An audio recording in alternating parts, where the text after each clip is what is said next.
Exercice 53 du TD 14. On a un élément X d'un groupe G.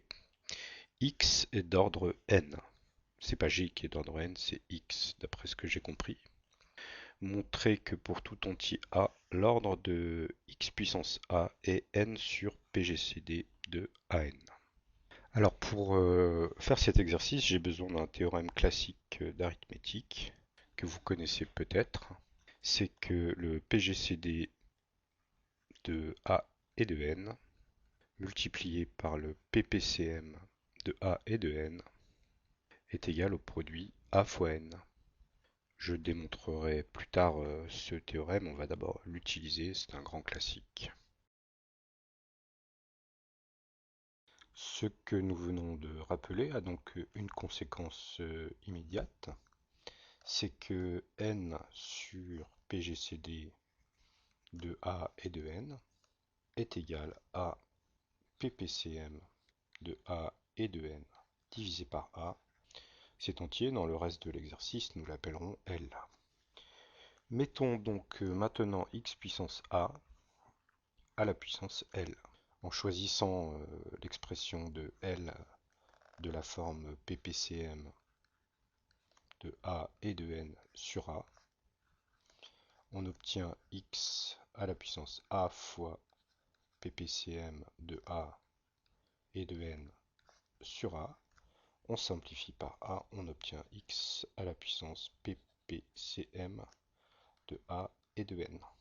Or, PPCM de A et de N est un multiple de N qui est l'ordre de X. Par conséquent, ceci va nous donner E, le neutre. Si on appelle K l'ordre de X puissance A, ce qu'on vient de calculer montre bien que K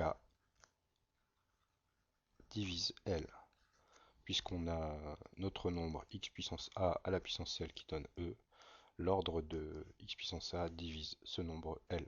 Ça, vous devez l'avoir dans votre cours.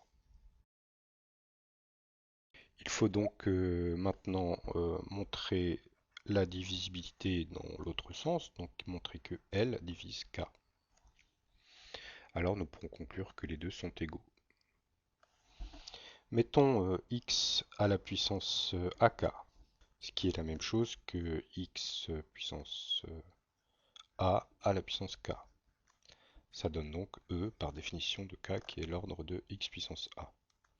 Mais ce x puissance AK, il est donc un multiple de l'ordre de x. Par conséquent, on peut dire que n, l'ordre de x, divise AK. Et bien sûr, A divise AK.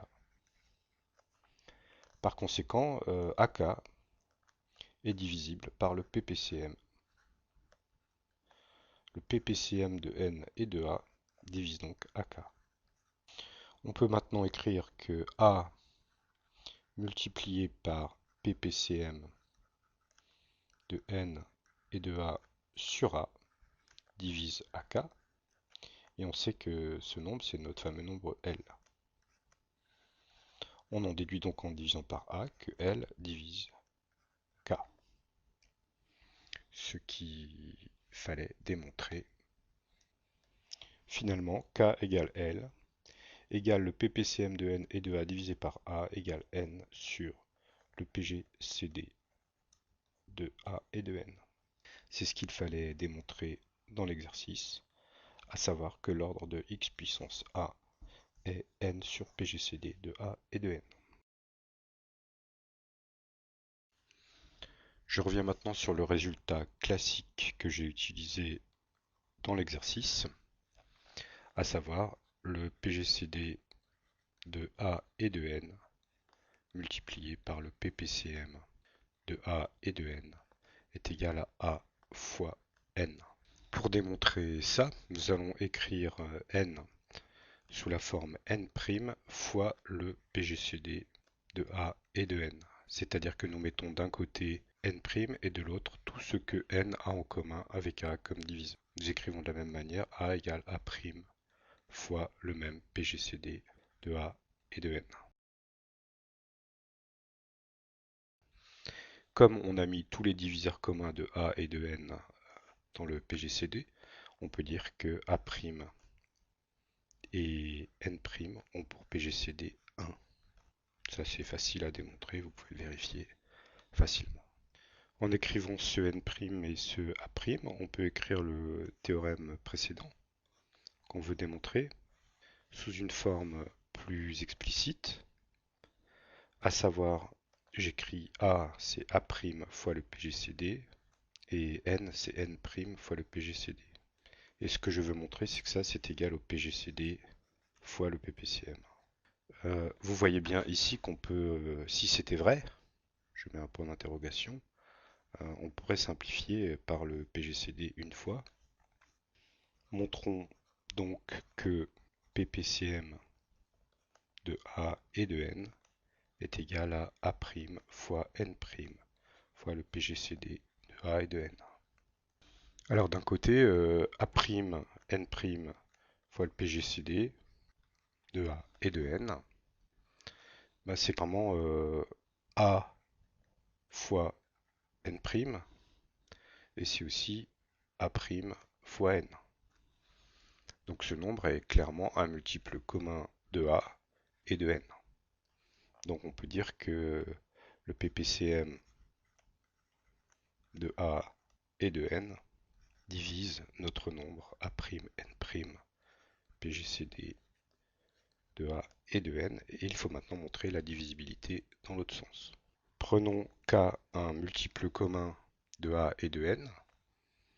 Alors K va s'écrire n fois un certain m, c'est-à-dire n' fois PGCD de A n fois m, et K va également s'écrire, puisque c'est un multiple commun de A et de n, AL, c'est-à-dire A' fois le PGCD de A et de n fois L.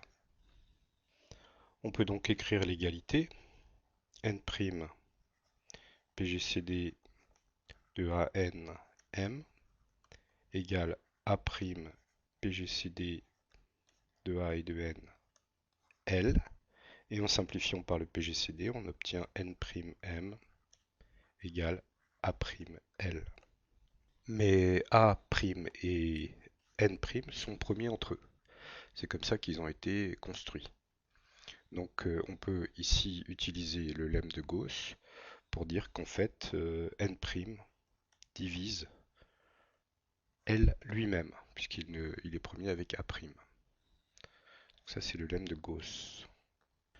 On revient donc maintenant à K, qui était A' fois le PGCD de A et de n, fois L, comme n' divise L, ça nous fait A' PGCD de A et de n fois n' fois un certain L'.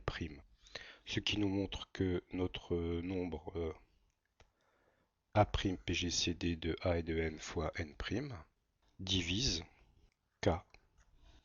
Et donc A' PGCD de A et de n fois n' est donc égal au PPCM de A et de n, puisque nous avons montré précédemment que le PPCM de A et de n divise ce A', n' PGCD de A n.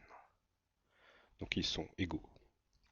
Et ça c'était exactement ce qu'il fallait démontrer, puisqu'il y a maintenant plus qu'à remultiplier par le PGCD de A et de n de chaque côté pour retrouver A fois n égale PPCM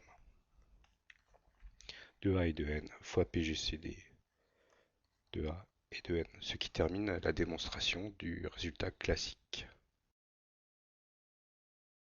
Un autre résultat classique que j'ai également utilisé, c'est que si x puissance s est égal à e, alors l'ordre de x divise s.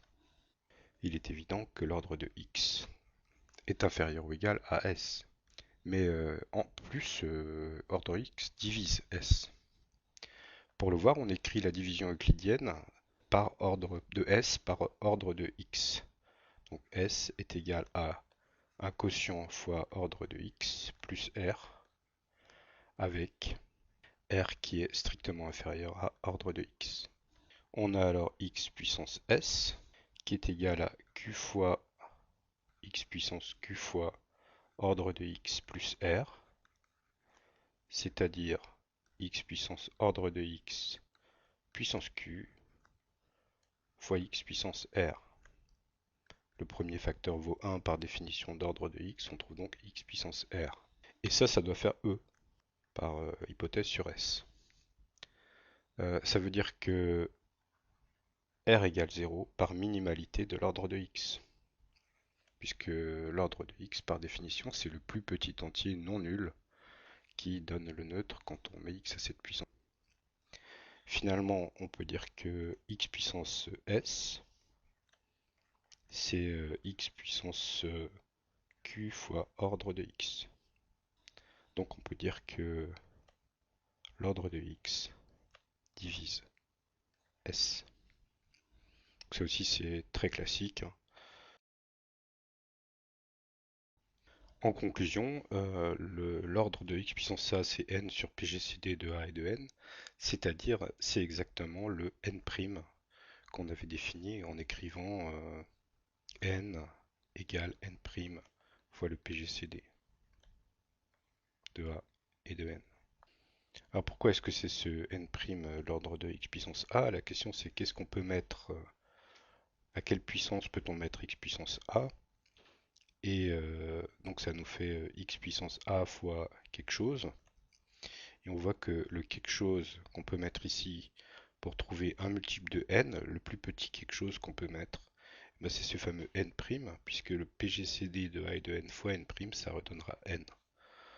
N' est donc le plus petit nombre qu'on peut mettre pour avoir un multiple de n, et comme on sait que n est l'ordre de x, il nous faut un multiple de n.